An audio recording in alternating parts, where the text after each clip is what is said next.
Hello friends, मैं हूँ आरती। आज हम एक ऐसी कहानी सुनाने जा रहे हैं जो आपको इंटरटेनमेंट के साथ एक नई सीख भी देगी। इस कहानी को आवाज दी है मैंने यानी आरती ने, और इस कहानी को लिखा है राहुल यादव ने। तो आइए सुनते हैं कहानी शादी यही होगी। रामदास अपने घर में अपनी पत्नी और 23 साल की बेटी रूपमती के साथ बैठ के कुछ जरूरी बात कर रहा था। बात चल रही थी बिटिया के हाथ पीले करने की।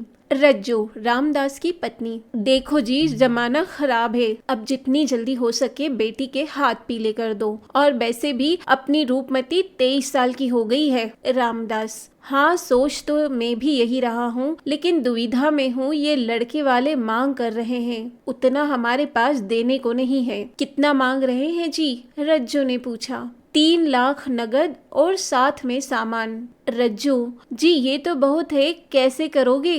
रामदास, तू परेशान ना हो, ऊपर वाले की कृपा से सब हो जाएगा। जा खाना लेके आ। तब तक दरवाजे से आवाज आती है। रामदास चचा है क्या? हाँ है, आ जाओ, किवाड़ खुले हैं। 4 लोग अंदर आते हैं। राम राम चचा, पैर छूते हुए टीटू बोला। रामदास, कैसे हो बेटा? पूछते हुए चारपाई पे बैठने का इशारा किया। ठीक हूँ चचा। अरे सुनती हो, कुछ चाय पानी लाओ, नेताजी घर आए हैं। रामदास ने आवाज लगाई। टीटू, अरे नहीं चचा, अभी अभी प्रधान जी के यहाँ से पी के आए हैं। इधर से गुजर रहा था तो सोचा आपका आशीर्वाद लेता चलूं। आशीर्वाद तो ईश्वर का है। रामदास बोला। टीटू, और क्या चल रहा है चचा आजकल आपका? बिटिया कैसी है? शादी की बात की कि नहीं? हाँ की है एक जगह बात। रामदास ने उत्तर दिया। तो कुछ बात बनी? टीटू ने पूछा। मांग ज्यादा कर रहे हैं, वैसे तो सब ठीक सा लग रहा है। रामदास ने धीरे से बोला। कितना? टीटू ने उत्साह से पूछा। 3 लाख नगद और सब सामान। रामदास ने उदासी से उत्तर दिया। आपको पसंद है ना लड़का और उसका खानदान? टीटू ने विश्वास में लेते हुए पूछा। हाँ मैं सर हिलाते हुए रामदास ने कहा। टीटू, चचा चिंता न करो, जितना हो सके करो, बाकी मैं नेताजी से बात करके करवाता हूँ। आखिर हमें भी तो थोड़ा सेवा का मौका मिलना चाहिए। आप लोग हमारे लिए इतना करते हो, और आगे भी चुनाव आ रहा है 2 महीने बाद, तो थोड़ी सी सेवा हमारे हिस्से में भी आने दो। रामदास ने कुछ नहीं कहा, बस जरूरत भरी निगाहों से टीटू के चेहरे की तरफ देखता रहा। अच्छा चचा चलता हूँ, तुम तैयारी करो, शादी की तारीख आ जाए तो बताना, मैं नगद भिजवा दूंगा। भगवान भला करे आपका। रामदास हाथ जोड़ता हुआ उन्हें दरवाजे तक छोड़ के आता है। रामदास के चेहरे पे खुशी के भाव दिखाई देते हैं। रज्जू भी वहीं आ जाती है और दोनों बातें करते हुए खुश होते हैं। शादी की बात पक्की हो जाती है। धीरे धीरे शादी के दिन नजदीक आते गए और शादी के काम भी होते रहे। निमंत्रण भी बढ़ गए। रामदास की चिंता बढ़ने लगी। नेताजी के यहाँ से कोई हाल पूछने नहीं आया। रज्जू ने रामदास से बात की। कैसे करोगे? न हो तो आप ही चले जाओ नेताजी के यहाँ, नहीं तो फजीयत हो जाएगी। हाँ सही कह रही हो, मुझे एक बार जाना चाहिए। रामदास अगले दिन नेताजी के यहाँ जाता है। नेताजी अपने बगीचे में 4 मुस्टंडों के साथ टहल रहे थे। तभी एक आदमी आके बताता है कि कोई रामदास नाम का व्यक्ति गांव से आपसे मिलने आया है। आदेश मिला, भेज दो। रामदास आके नेताजी के चरणों में गिर जाते हैं और नतमस्तक होके प्रणाम करते हैं। अच्छा ठीक है, उठो, कैसे आना हुआ? नेताजी, टीटू भैया आए थे और आश्वासन दे के गए थे बिटिया की शादी में कुछ सहायता के लिए। अच्छा, बुलाओ टीटू को। अपनी सफेद दाढ़ी पे हाथ फेरते हुए नेता ने एक मुस्टंडे से कहा। जी हुजूर, जाते हैं।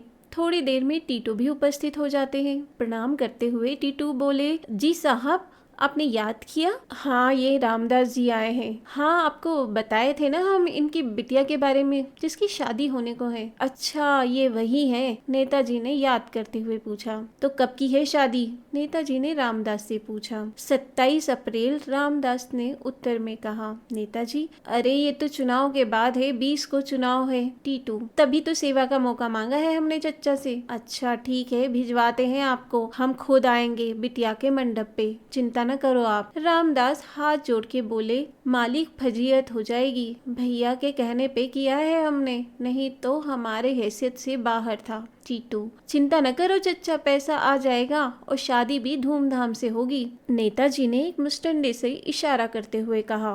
रामदास जी के थोड़े से हाथ गरम कर दो। जी हुजूर, कहते हुए उसने रामदास को एक नोटों की गड्डी दे दी। रामदास ने अपना माथा नेताजी के चरणों में रख के कहा, हुजूर ध्यान रखना। नेताजी बोले, ध्यान तो आपको रखना है 20 को। जी हुजूर। रामदास चला जाता है। आज 20 तारीख है। रामदास ने अपने परिवार में सबको समझाकर नेताजी का खूब ध्यान रखा। सब ठीक चल रहा था। कुछ दिन बाद आज 27 तारीख, बारात का दिन।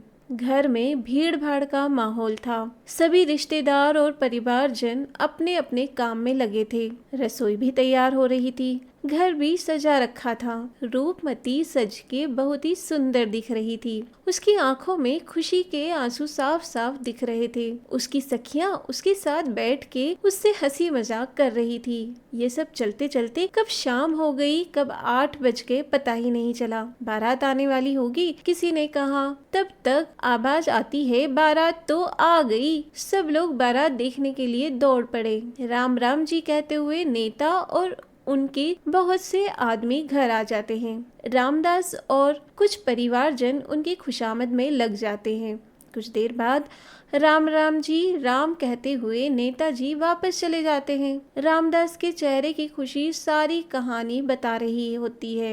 एक तरफ बारात का स्वागत चल रहा होता है, दावत भी चल रही है, सारे लोग बातें कर रहे हैं। एक तरफ कुछ महिलाओं का झुंड लगा है, बातें चल रही है। रामदास के पास तो कुछ था ही नहीं, तो इतना सब कैसे कर लिया। तरह तरह की बातें चल रही है। कोई कुछ बता रहा है, कोई कुछ बता रहा है। कुछ कह रहे हैं खेत बेच दिया होगा, कोई कह रहा था चोरी की होगी कहीं। शादी की रस्में चलते चलते आधी रात गुजर गई। रामदास और रज्जो कई दिनों बाद एक साथ बैठे थे। रज्जो की आंखों में खुशी के आंसू थे।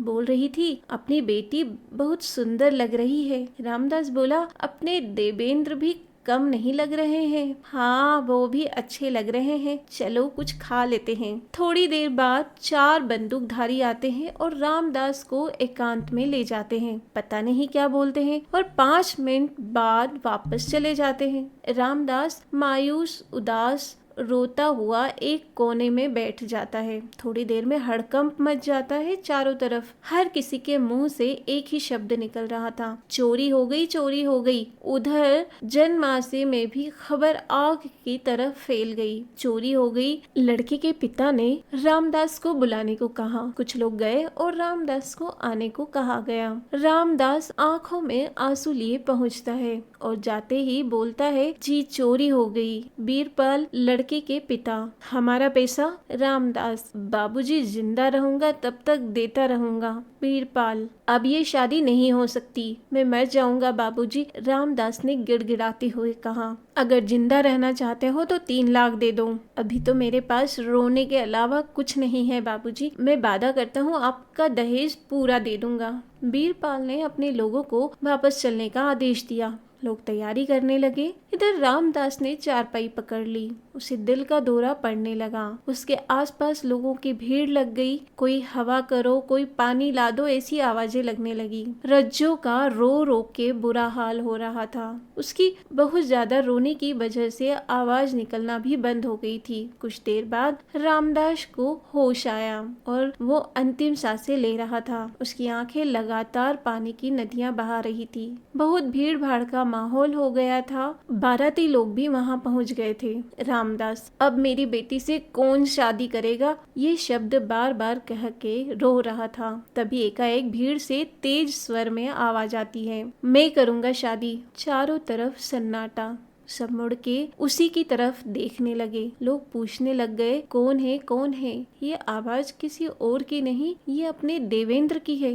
रज्जो ने रामदास को उसका हाथ पकड़ते हुए बताया। कुछ बाराती लोग बोले, देवेंद्र पागल तो नहीं हो गए? क्या कह रहे हो? अपने पापा को जानते भी हो? हाँ जानता हूँ, मैंने जो कह दिया सो कह दिया। तब तक किसी ने बीरपाल को खबर दी तो वो भी मौके पे पहुँच गए। आंखों में खून के डोरे थे। क्या बोला, तू करेगा शादी बिना मेरी मर्जी के? दहेज के नाम पे एक पैसा नहीं दे रहे ये लोग, ऊपर से झूठ बोल रहे हैं वो अलग। ये शादी हरगिज नहीं हो सकती, बस मैं यही शादी करूंगा, धीरे से देवेंद्र बोला। और दहेज के 3 लाख किस बात के? क्या रामदास जी अपने यहाँ कर्ज लेने गए थे, या आपका बेटा कोई मुर्गा या बकरा या अन्य कोई जानवर है जो बेच रहे हैं? ये तो आपसी समझौता है, आपको पता भी है। ये तो वो धन दे रहे हैं जिसे इन्होंने अपने सारे जीवन में एकत्र किया है, अपने संस्कारों से सींचा है, या ये कहें अपने सारे जीवन की कमाई दे रहे हैं। चारों तरफ सन्नाटा था, सब चुप थे। बीरपाल जी सर झुकाए एक तरफ बैठे थे और पंडित जी मंत्र उच्चारण कर रहे थे और शादी हो रही थी। तो दोस्तों, हमारी ये कहानी आपको कैसी लगी? यदि अच्छी लगी तो कमेंट बॉक्स में जरूर बताएं और हमारे चैनल को सब्सक्राइब जरूर कर लें।